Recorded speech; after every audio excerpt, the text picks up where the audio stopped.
Good Morning Business, le débat. À 7h13, on va parler de ces accords de libre-échange qu'on négocie à tour de bras en Europe. Le prochain, c'est le Mercosur. Les agriculteurs demandent d'arrêter ces accords de libre-échange qui, selon eux, détruisent notre agriculture. Alors, est-ce qu'il faut faire une pause dans ces accords de libre-échange? On va donner la parole à Jean-Marc Daniel, pour une fois. Eh bien, écoutez, je pense que vous ne serez pas surpris de comprendre que je vais défendre le libre-échange et considérer qu'il faut non seulement ne pas arrêter, mais je pense intensifier le combat pour ce libre-échange. Je sais bien que c'est pas très populaire, mais s'il n'en reste qu'un, je serai celui-là pour défendre le libre-échange. Avec Javier Milei. Et Ricardo. Et Ricardo, absolument, pour exactement les mêmes raisons. C'est-à-dire que, alors, on peut faire ça au niveau, effectivement, assez général. Je rappelle que le premier professeur d'économie de l'histoire, qui était un Anglais, qui s'appelait William Nassau Senior, commençait son cours en disant « Nul n'est économiste s'il est protectionniste ».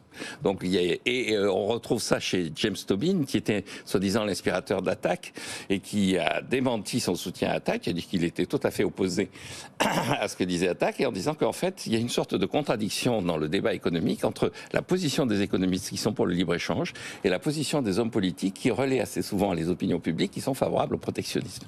Donc, je pense qu'on est typiquement dans ce que décrit James Tobin, c'est-à-dire une position économiquement rationnelle, selon moi, qui consiste à considérer que le libre-échange, c'est de la concurrence, et la concurrence, ça améliore la situation. Mais on est d'accord, mais encore faut-il que les règles soient les mêmes de part et d'autre de cet accord, que les règles sanitaires soient les mêmes, que sinon, je ne veux pas jouer à un jeu où l'adversaire n'a pas les mêmes règles du jeu. Oui, alors, on se met des normes nous-mêmes, c'est peut-être ça le alors, problème. Deux réponses par rapport à ça. D'abord, effectivement, les normes en question, c'est pas le libre-échange, les normes, effectivement, c'est le combat pour la défense de la nature qui sont imposées par, effectivement, Bruxelles, et donc la stratégie F2F est une stratégie qui ne mobilise pas du libre-échange, du protectionnisme et qui ne pas négocier avec le Mercosur. C'est farm to fork. Oui, farm to fork, c'est-à-dire de la ferme à la fourchette. Et donc, cette stratégie correspond à un autre objectif, qui est un objectif, effectivement, de préserver la nature. Ouais. Et elle a un coût.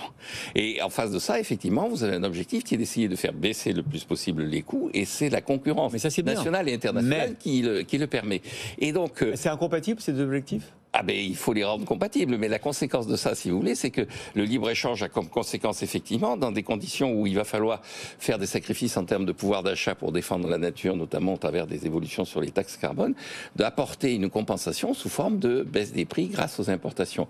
Je pense que la préoccupation majeure de la population française est définie autour du pouvoir d'achat. Quand on regarde les sondages, encore sur les élections européennes, on dit que la préoccupation des Français dans cette élection, ça va être la défense du pouvoir d'achat. Or, qu'est-ce qui défend le pouvoir d'achat? C'est la concurrence nationale et internationale. Donc, il faut être cohérent, il faut accepter l'idée que c'est par le libre-échange qu'on améliore la situation des gens. Enfin, dernière remarque, je rappelle l'origine du Made in Germany, quand les Anglais étaient confrontés à un problème de la même nature avec la concurrence allemande et qu'on leur disait « il faut nous protéger ». La réponse du gouvernement anglais avait été de dire « on va dire aux gens d'où viennent les produits ». Et à partir de ce moment-là, c'est le consommateur qui sera le juge de paix ultime. Si le consommateur anglais veut défendre le producteur anglais, il achètera du Made in England. En revanche, s'il veut défendre son pouvoir d'achat, il prendra du Made in Germany. Donc, libre-échange et transparence. Nicolas. Alors, James Tobin et Ricardo, à leur époque, il n'y avait pas eu les COP. Et l'histoire du climat, de l'environnement, ça change globalement tout. Pourquoi le Sénat la vote des lignes rouges sur le Mercosur? Tout simplement parce que ils veulent effectivement qu'il y ait des clauses miroirs, et c'est principalement sur des questions d'environnement. Donc là, les agriculteurs, ils ont complètement raison. Eux, on leur met des normes FFF, là. Partout. Farm to fork. Et il n'y a rien de tout ça en Amérique latine. Bon. Et si on croit pourrais répondre à ça. Et si on... Attendez, il n'a pas encore fini. Si on croit qu'il y aura des clauses miroirs sur la traçabilité telle qu'elle est pratiquée chez nous, sur les questions de déforestation, qui sont quand même une préoccupation des Européens par rapport à ce qui se passe en Amérique latine, sur le bilan carbone de la viande bovine en Amérique latine, qui est 3 fois supérieur à celui... Ça ne va pas changer, ça. Donc... le deuxième élément, c'est qu'on posait la question, est-ce qu'il faut faire une pause? Excusez-moi, ça fait depuis 2000 qu'on a lancé cette histoire d'accord sur le Mercosur. Il a été suspendu on a comme signé un accord avec les Néo-Zélandais. Il a été suspendu en 2004, il a été relancé en 2013, il a été signé en 2019, il n'est pas ratifié. Donc, là, je crois qu'en plus, on ne se précipite pas, si vous voulez, sur ce sujet-là. Maintenant, Jean-Marc a complètement raison. sur la liberté de choix du consommateur, la baisse des prix, il n'y a aucun problème là-dessus, même à la limite la croissance économique qui est générée par un élargissement des marchés. Mais dans l'état actuel de la situation avec l'Amérique latine et le Mercosur, qui sont donc Uruguay, Paraguay, Argentine, Brésil, auquel va se joindre la Bolivie, si on le fait, on sait que c'est bon pour les fabricants européens d'automobiles, c'est bon pour les fabricants européens de vin, de fromage, oui. les Européens qui produisent des services. Pas les exportateurs. Ça tue l'agriculteur, ça tue la viande bovine, ça tue les producteurs de miel et ça tue les producteurs d'éthanol. Parce que là, à ce moment-là, l'Amérique latine l'emporte. Mais est-ce que c'est grave, Jean-Marc ? C'est un choix. On décide que, il y a des perdants, des gagnants. On décide d'assumer les perdants et on y va. Est-ce que c'est grave si on n'a plus d'agriculture pour vous ? Vous dites non, finalement, si on peut tout importer, c'est pas un problème. Absolument. L'important, c'est pas d'avoir de l'agriculture et de produire ce dont on a besoin. L'important, c'est effectivement d'équilibrer nos comptes extérieurs, donc d'avoir quelque chose à exporter. On regarde ce qu'on va importer.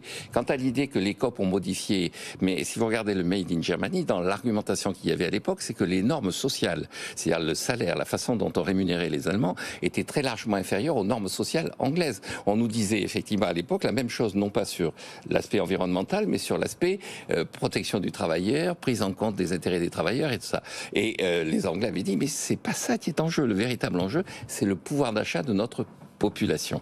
Toujours le même sujet. Toujours, ouais. Et donc, consommateur versus producteur. Et donc, tout le monde est consommateur, tout le monde n'est pas agriculteur, tout le monde n'est pas producteur. Mais là où Jean-Marc a raison, c'est que tout le monde aime beaucoup nos agriculteurs. Mais quand il s'agit de faire ses courses, on achète un prix, on n'achète pas du made in, pour Pâques, les gens vont acheter de l'agneau néo-zélandais. Exactement, mais c'est malheureusement. Et regardez les niveaux d'importation de volailles qui viennent du Brésil. Allez, on va parler avec une le entreprise Made qui in exporte. Germany, si vous ne voulez pas acheter allemand, vous achetez probablement. Mais c'est un choix on vous politique. prévient. Tu assumes les perdants et tu fais du libre-échange. Sinon, effectivement, tu fais différent. Pendant ce temps-là, on exporte des ordinateurs, en Inde notamment. Oui, j'ai appris ça. Vous le saviez.